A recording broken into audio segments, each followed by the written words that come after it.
Прво, добре дојде за председателката на Судскиот совет, по втор пат и благодарност до колегата Панчо Минов за джентламенскиот однос. Го замолив да зборувам заради патување на време. Еве со што ќе почнем. Инспирацијата ми е во извештајот на Народниот правобранител. Често пати велиме дека тоа е навистина еден извештај напишан по правилата на струката. Она со што почнува тој извештај е со неколку шокантни примери. И мислам дека е тоа одлична методологија. Еве јас ќе почнам со еден шокантен пример, бидејќи немате шокантни примери во извештајот. Ја споменавте еднаквоста на оружјата. Одбраната и обвинението, целосно ја прифаќам, ама мојот шокантен пример се однесува на еден предлог, замислете, за судика во Уставниот суд, кој што за жал дојде од судската фела, се однесува на председателката на Уставниот суд Добрила Кацарска, а таа дури и во вежбите, па ако сакате и на страницата на Универзитетот Колумбија, на кој за среќа сум била, стои како пример на судика која оневозможила еднаквост на оружјата, замислете, со отстранување на одбраната од судењето и со потпирање на пресудата на нешто што секој правник уште во римско право го учи тестис унус, тестис нулус, еден сведок, ни еден сведок. Тоа е за жал она, заради што нам ни се случува, дури 8% замислете граѓани, да веруваат во судството. Значи, во право сте кога велите дека се потребни реформи, и тоа радикални реформи, ама морам да ви кажам, од извештај повеќе личи на статистички преглед, а не на сериозна промисла на состојбите во судството, на извештај кој што после секој дел нема констатација и препорака, па и заклучоците се такви какви што се, на извештај во кој што јас велам, мојот заклучок би бил дека се потребни многу брзо да направиме измени на Законот за Судскиот совет, бидејќи навистина во голема мерка тамо нема основ за ваше постапување и надлежност. Тоа е она со што се соочуваме денеска. Еве, кои се моите поенти, ке зборувам бонафиде, ако ми е речникот остар, тоа не е за да навредам некого, туку заради состојбите во судството. Значи, јас очекував на крајот да има овде еден концепт за пореметената поделба на власта, за неравнотежата на трите власти, за излезни решенија, за тим правен, логистичка поддршка во Советот, во Судскиот совет, кој што ќе ви помогне, за почесто состанување, да, почесто се состанувате оваа година од минатата година, 33 пати, законот вели најмалку еднаш во месецот, меѓутоа мислам дека за континуирано следење и евалуација на судиите, и тоа е недоволно. Еве, дел по дел да се осврнам на некои решенија и на некои наводи. Значи, прво, мојата дилема е дали судиите ги читаат навистина вашите извештаи. Бидејќи, да, со право во воведот укажувате дека им ги испраќате. Зошто? Бидејќи она што е индиција е дека за мене, по тоа што се случувало, дека не ги читаат. тогаш би сватиле дека, она зашто на стартот реков, дека суштината на постоењето на судскиот совет е да биде еден телескоп над судството, еден микроскоп на работата на судството, некој кој што ќе го брани владењето на правото, некој кој ќе застане зад навремената правда, некој кој што ќе објасни што значи дигнитет и интегритет на судската професија, зашто не можете вие да им подарите дигнитет и интегритет, ама јас понатаму ќе кажам зошто ни се случува ова што ни се случува. Најпрво, во стартот почнувате, реков, многу повеќе информацијски одошто аналитички, мене тоа ми треба, со, значи, извештајната година, бројот на избрани суди, тука е радосната вест 6 жени судијки, меѓутоа кога ги гледаме председателските функции во судството не е така, значи таа структура, кога гледаме полова и национална структура на избрани председатели во периодот, да, 50-50 што се однесува до половата еднаквост, меѓутоа гледаме овде во поглед на правичната и соодветна застапеност имаме проблеми, ми се чини.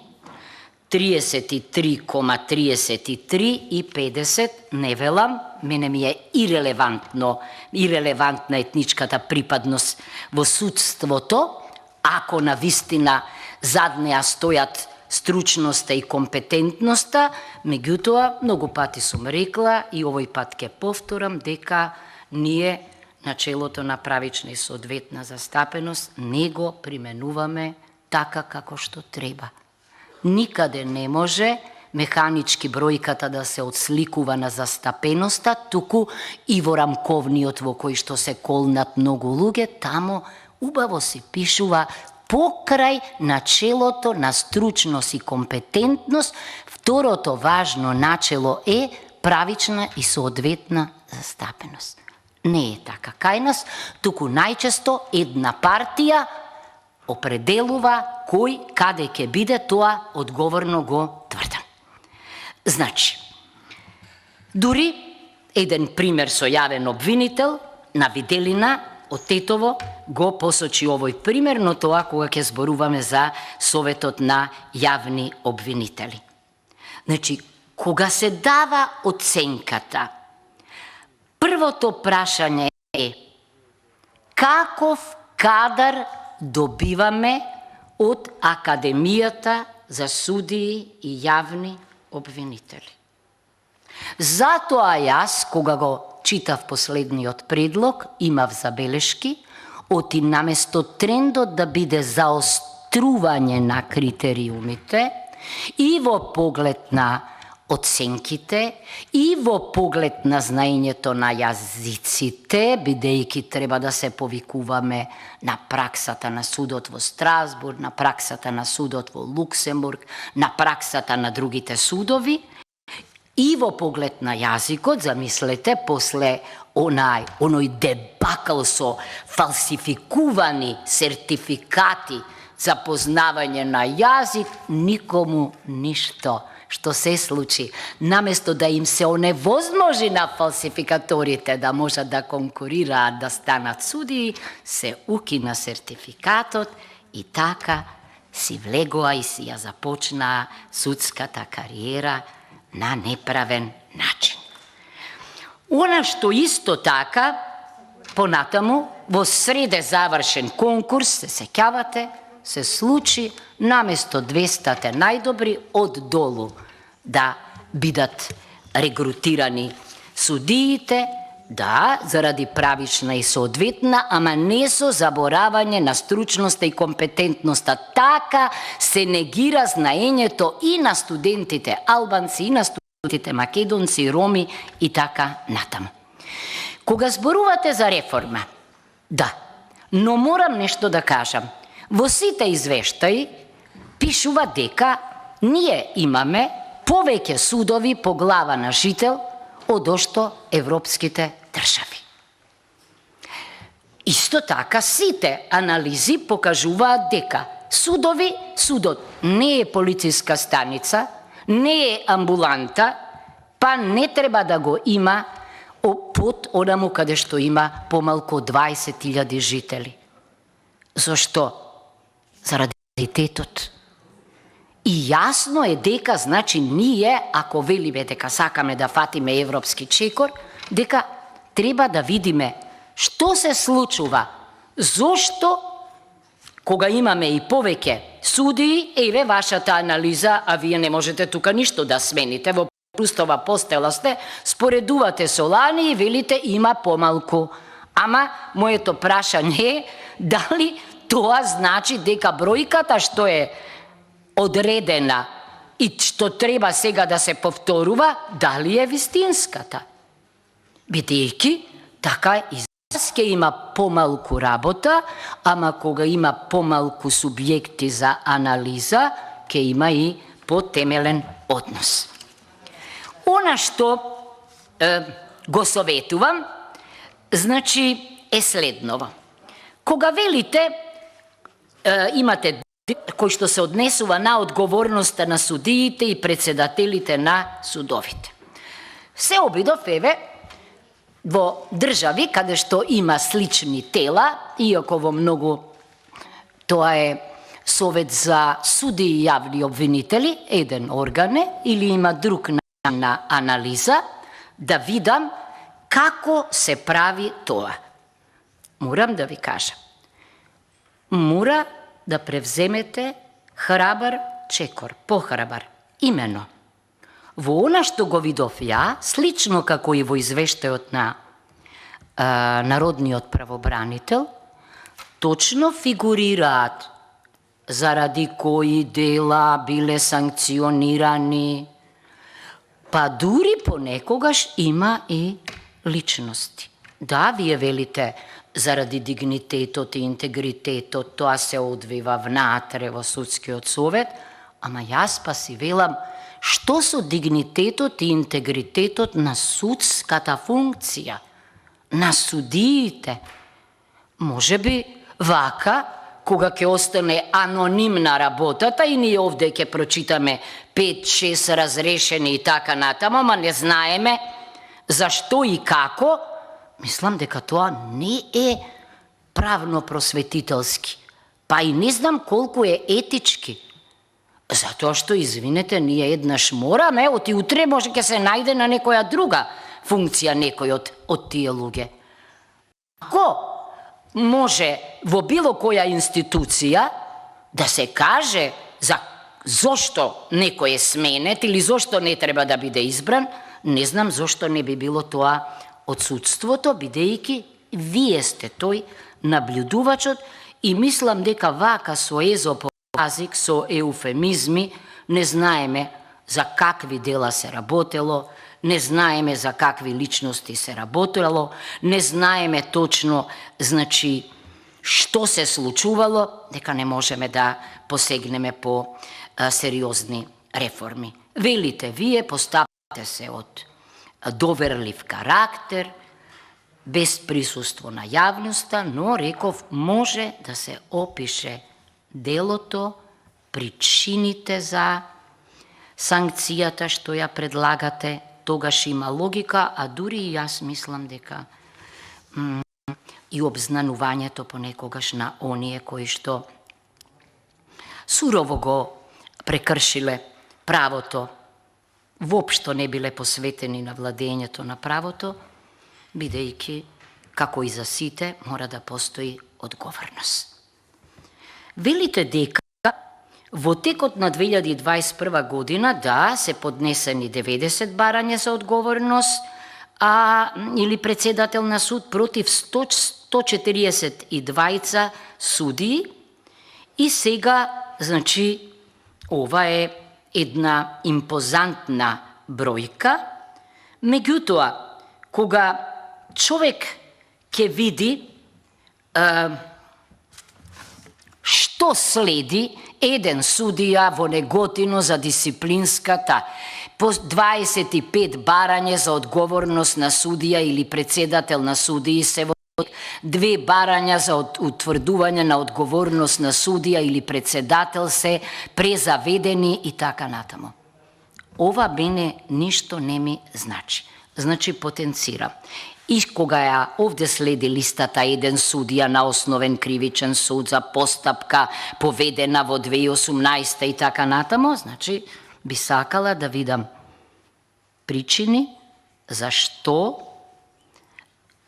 е тоа важно, со каква аргументација, затоа што ќе биде тоа една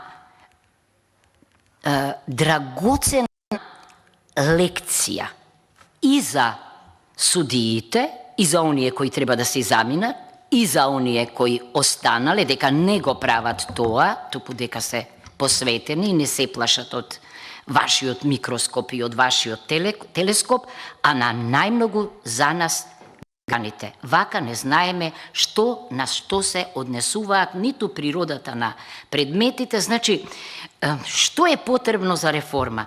Не само информација и статистика и бројки, туку феноменологијата на случаите. Кога велиме дека ја гледам Снежана и се сетив за недостиг на судии, демек имаме, да кажам дека во секоја реформа посочувам дека останува неискористен еден голем резервоар на правно знаење, адвокатското знаење. Видете, велиме во Европа, па да ви кажам, јас во најголем број европски држави, а особено во англосаксконскиот свет, не е Британија веќе членка на ЕУ, судиите главно се регрутираат од најдобрите адвокати, од баристерите. Кај нас се тие тргнати. Значи, попрво би била и за нив, одошто само од Судската академија за сопотници. Да се размисли за тоа. Понатаму ја споменувате со право, сега го споменувате пензионирањето од 64 години, дека е на сила. Само да ви кажам нешто.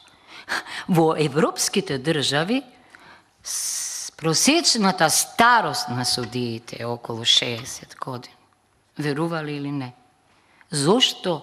Заради тоа што е тоа еден од најдолгите, најтешките патишта професионални. Затоа ги споменав баристерите, тоа се адвокатите што настапуваат пред највисоките судови, во некои држави определен број адвокати може пред пониски, а определен пред баристерите. А зошто?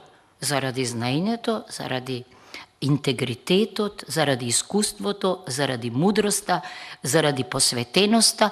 Значи, не знам до кога ние ќе продолжиме со механичкиот пристап и во поглед на пензионирањето, и во поглед на многу други прашања, бидејќи, например, во поглед на прекршоците и казните. Мора да се внимава на природата на делата. Не е исто да санкционирате тешка повреда на тешко насилство врз животната средина или врз родова основа, или на утакмица, или пак во некоја друга област. Мора да ставиме крај на механичкиот пристап. Во делот за оценка на работата на судиите, кога велите дека оценката ја градите врз основа на извештаите за работа на судовите и така натаму, значи, јас додавам од она што го увидов надвор, дека извештаите се само рамката од која се тргнува во оценувањето, но дека специјализацијата внатре во Совет на судиите по определени области, за која и вие споменавте по еден, дека е онаа која што води кон фактичка анализа. Фактичка, значи не само извештајот, туку континуирано следење. Значи, одличе што на најмалку еднаш месечно го прескокнавте, оти некогаш беше најмногу еднаш месечно дека заседавал судскиот совет, веројатно е тоа врзано за вас, но мислам дека многу почесто треба да се работи. Континуирано и овде да имаме не само бројки и случаи, туку да имаме, значи, оценки засновани на конкретна анализа на дела за кои не добиле од вас, амин, разрешените или биле дисциплински санкционирани. Значи, тогаш оценката има друга дименсија. Она што ме загрижува, веројатно невозможно е вие за толку кусо време да надминете таков наследен проблем, е доминацијата на неажурноста. Повторно доминираат неажурните судови, што зборува за сериозна болест на судството. Најстрашното е кога ќе видите дека круната во судството, Врховниот суд, главата, кој што треба да биде судот кој што шири, значи, позитивна судска енергија, енергија врзана за право и правда, како глава е неажурна. Тогаш нешто не е во ред. И мислам дека сите ние, првото прашање што си го поставуваме, зошто од 34 суда 15 се ажурни, а неажурни се 19, штом ќе ги видиме во нив 4 апелациони судови и Врховниот суд, велиме овде има сериозен проблем. И тоа не е само специфично за нас, туку за сите судски системи. И ќе ви кажам искрено како тоа се решава во демократскиот свет. Секогаш за состојбата во една институција, орган, најодговорен е оној кој што е на врвот, председателот. Во многу европски држави тоа е аларм. Зашто? За јавно манифестирање на одговорноста со поднесување на оставка на председателите на судовите кои што се неажурни. Зошто? Бидејќи фелата кога ги бирала, не ги бирала за основа на ветувањата само тамо, меѓу останатото, тие еден треба да решат еден од најхроничните, ама и акутни проблеми, тоа е неажурноста. Така велат. Изберете не и ние гарантираме дека ќе дојде до радикална промена. Ако ја нема, тогаш се знае која е санкцијата. Таа мора да биде еднаш јасна. Зошто кога оценувате, кажувате, за остатокот на предмети е намален и така натамо, ама ние гледаме дека и во поглед на добиените предмети постои сериозен проблем. Тука би сакала да кажам, не знам, да ми дадете коментар, велите Вишиот управен суд успеал да го совлада приливот на новите предмети, со тоа остатокот на предмети е намален за 352 предмети, а управниот суд не го совладал приливот на новопримените предмети и го зголемил за остатокот за 1199 предмети, па се оценува како неажурен. И лани ги бирав овие два суда, зошто? Зошто и во и другите извештаи и кај Народниот правобранител за овие судови дознаваме многу шокантни состојби. Сега ја нема да зборувам за концептот дали е во ред или не, меѓутоа мислам дека е важно што кога ќе дојде некој за председател на судот, точно да каже колку од заостанатите предмети во кој рок има намера, тоа ќе го направите, знам, со новата методологија, или ако тоа не го стори, тогаш која санкција ќе ја превземе. Значи, кај сите нема да се задржувам, да ви го трошам времето, податоците сите ги имаат јавен извештајот, меѓутоа мислам дека мора тука нешто да се смени. Зошто е ова важно? Важно е заради следново.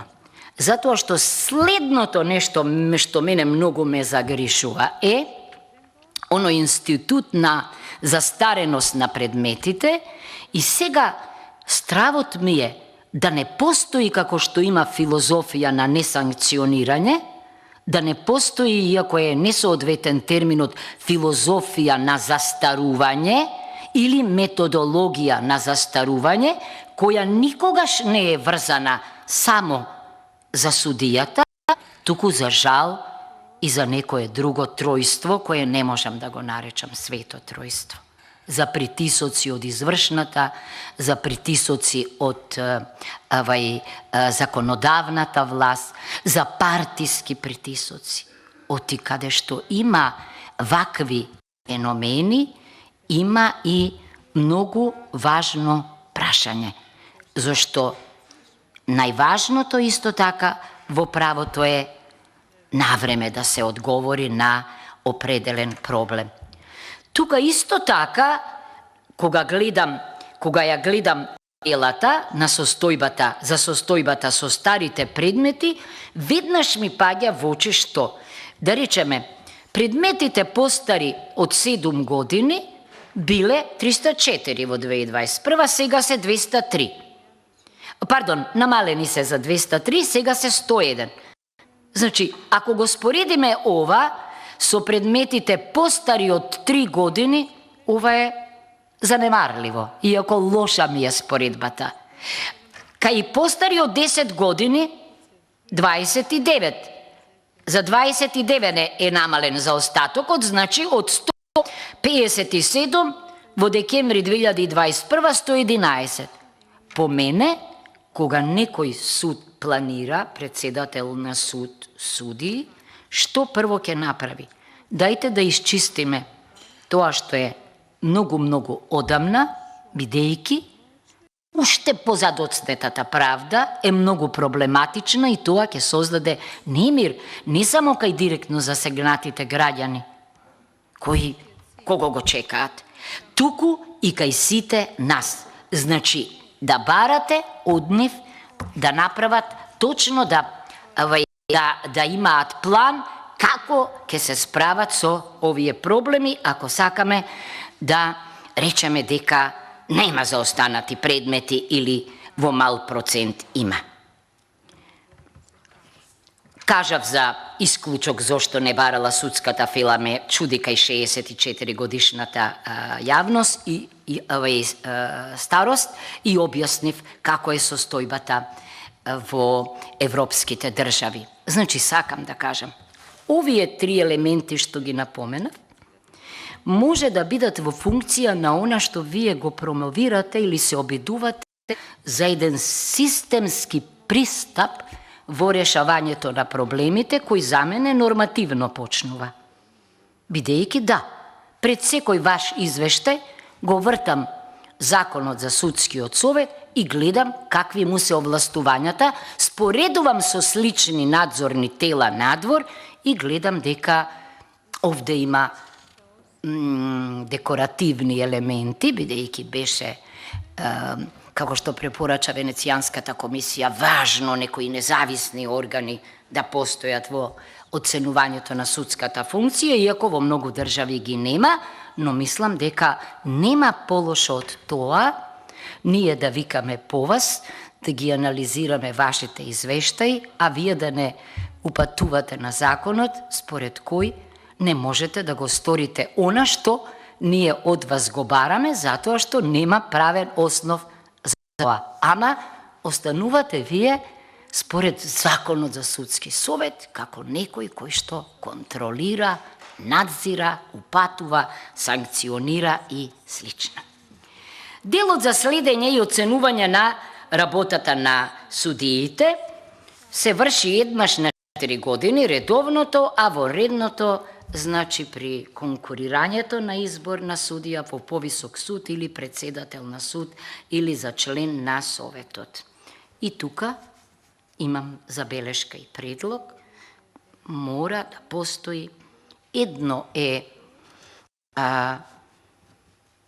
редовно континуирање и следење на годишно ниво, кое потоа ќе биде дел од таа поголема слика. Така вие ќе видите дали некој навистина напредува одветно, одговорно, со знаење, бидејќи сум видела пресуди каде што не можете ни диспозитив, ни поука, катастрофално нешто. И се чудам како е ова можно. Како е ова можно да се толерира? Значи, мислам дека редовното оценување треба да би биде перманентна фолдер, досие за секој. Знам дека е тоа тешко, но ќе си направите тим. Ние ќе ве поддржиме во зголемувањето на средствата ако сакате, но ако нема континуирано оценување и следење, не може ни да знаеме овде кој за што одговара и дали треба да одговара. Потоа, кај представките и предлозите, секоја година се тревожам, бидејќи излегува дека сепак судиите се извонредни личности, добри правници, а граѓаните се несовршени. Ако видиме колкав број од нивните представки се прифатени или не. Ама забораваме дека граѓаните се тие кои го почувствувале тоа за што пишуваат.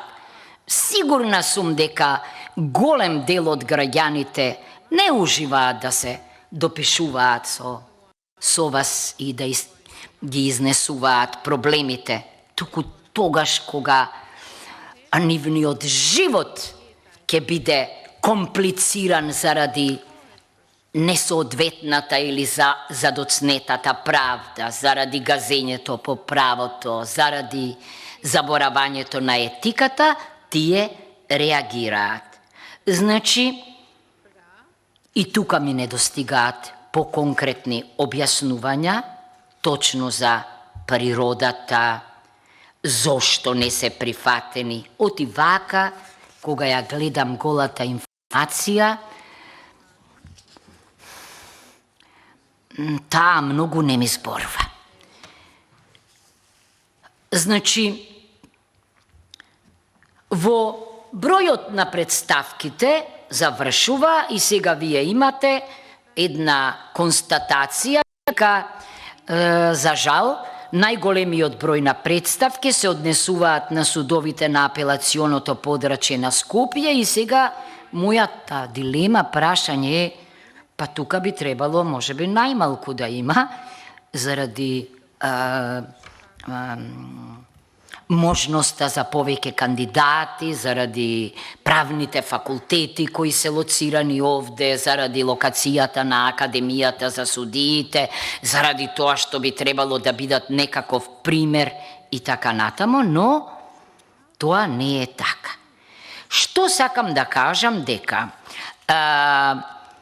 не гледам јас тука, се надевам дека со новата методологија ќе видиме посебен план, посебна стратегија за соочување и исправување со причините за представките на граѓаните и така натамо, но унапак исто така што малку ме загрижува, да, физичките лица се најбројни се разбира, радува дека, за мене барем, дека Министерството за правда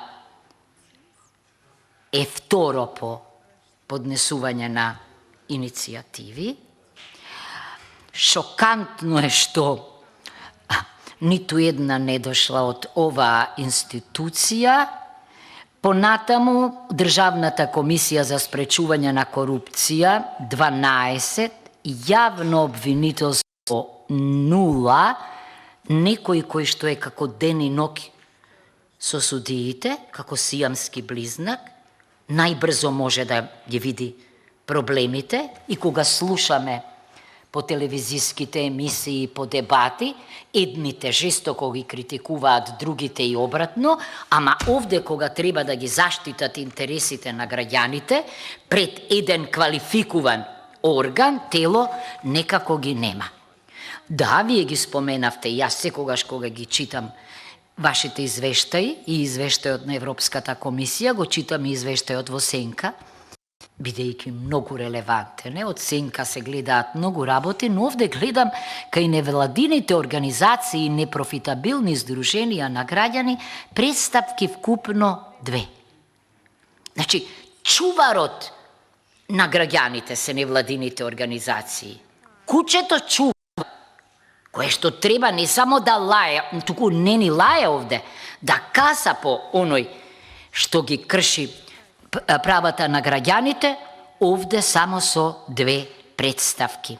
Агенции при владата 34, верувам дека нивните интереси кога се во прашање, тие интервенираат, но мене во фокусот ми се физичките лица, граѓаните, и мислам дека многу од овие институции, дали се државни или се недржавни, имаат голема одговорност во заштитата на нивните права. Ке привршувам, решив така, да не претерувам, оти не сум Шехерезада, кај континуираното следење на работата на судовите за зајакнување на човечките ресурси. Тука вие не можете да бидете волшебници. Значи, вие оценувате, наблюдувате, коригирате, советувате некој кој веќе е судија. Секогаш велам, многу важно е како се создава судијата, кој станува судија, дали вистинските луѓе се на вистинско место, тие кои се посветени и живеат за правото и правдата, тие кои се сократовски воспитани, дека се спремни и да страдаат за она што ќе го направат, ама ќе остават трак. Тие останале запаметени во правната историја, во судската историја, и кога зборуваме за јавни обвинители, и како зборуваме за суди, дали е тоа во Италија или е во тоа во Соединетите Американски држави, се помнат. И ние помниме, особено ние од правна фила.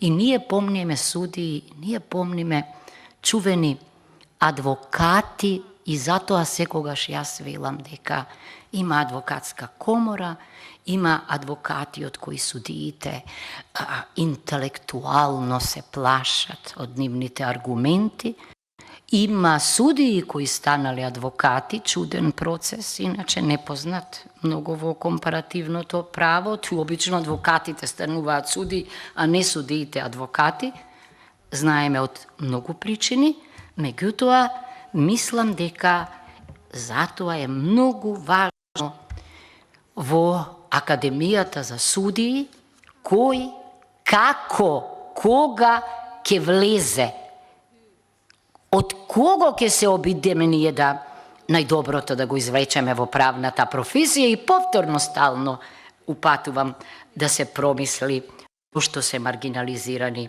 адвокатите, зашто може да имаме некој непознат пример судија-адвокат, па адвокат-судија. Се е можно, посакувам еден ден, бидејќи многу важно е, како што рековте вие, да имаме еднаквост на оружјата, ама за тоа треба дигнитет, интегритет и кај двете категории. Оти тогаш ќе може со аргументи да разговараат, а не како што понекогаш слушаме. Значи, ние мораме да имаме од вас, јас би сакала да видам една ваква анализа. Колку во таа година, кога ќе дојде, се примени за суди, па да имаме, се следи нивниот пат, каков успех, што направиле, како, па како во судската професија напредувале и така натамо, бидејќи сум видела и такви досиеа. Значи, континуирање, следење и оценување без оглед кој е председател на судскиот совет. Зошто? Бидејќи тоа е она што на некој начин е просветителско, кое што ја јакне вербата во судската професија, кое што ја става на рамноправни основи судската власт. Би сакала исто така, значи, кај што велите за јаклување на транспарентноста во функција на подобрување на угледот на судскиот совет, начело на транспарентност и отвореност во работењето и зголемена партиципативност на јавноста, значи, јас веќе мислам дека има уште многу поголем простор за транспарентност и отвореност, реков во која смисла. Ако покрај разрешените или дисциплински казнетите стои за тоа и тоа, за такво и такво дело, оти така ќе учат сите судии од вас. Добро, чув колку седници сте одржале, кадровската состојба ја кажав, значи во сите анализи нам ни велат дека треба на квалитетот, а не на квантитетот да се концентрираме и дека може би треба да си ја преиспитаме мрежата на судиите, бидејќи тоа е многу важно. Последната реченица за следниот извештај. Многу подобро е кога кај секој дел, како што прави тоа, и тоа не е случајно научено во методологијата кај народниот правобранител, значи, завршувате еден дел, констатирате состојба, давате препорака и на крајот во заклучоците ги сумирате најважните, значи, нешта. Овде тоа го нема, не мислам дека е најважна дигитализацијата на судството, мислам дека е многу важна е дигитализацијата на судството. Да, добро е што укажувате на тоа, но реков, за мене е најважно дали ваквиот судски систем, дали овие судии гарантираат владење на правото, на времена правда, етика. Ја споменувате методологијата и индикаторите, мислам дека тоа ќе внесе нова промена, но мислам дека и минатата година исто така споменавте. Ако добро ве памет. Значи, добро. Понатаму, соработката со судовите и другите институции за системна доверба, да, тоа е критичка соработка, не значи безусловна соработка. Вие сте тие кои што ги наблюдувате. Центарот за статистика, да, меѓутоа јас реков дека за да бидете вие гарантор на доброто судство, ефикасното судство, треба да имате логистичка поддршка од најдобри правници.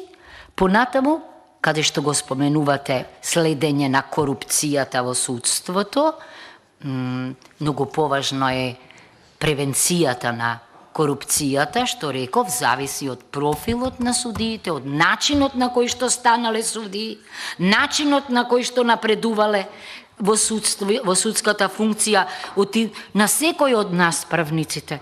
Многу му е тешко кога пред да биде именуван некој на некоја функција во судството, знае кој ќе биде. Тоа е страшно.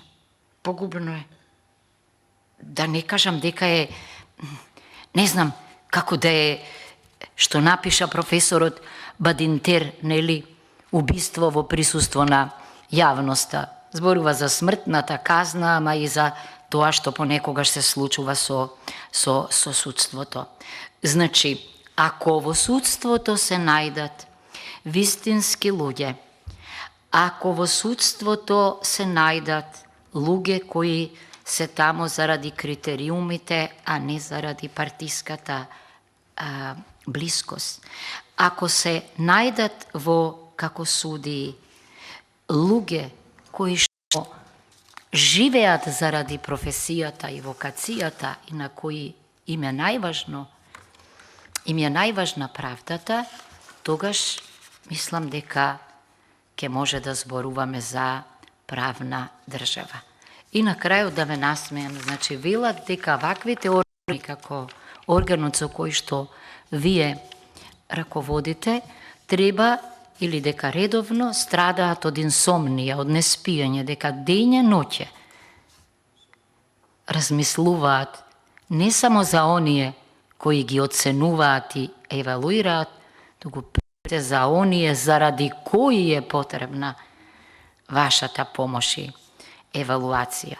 Вие може да соработувате, се разбира, со судството, но вие сте всушност во судскиот систем, она што е невладиниот сектор во еден демократски политички систем.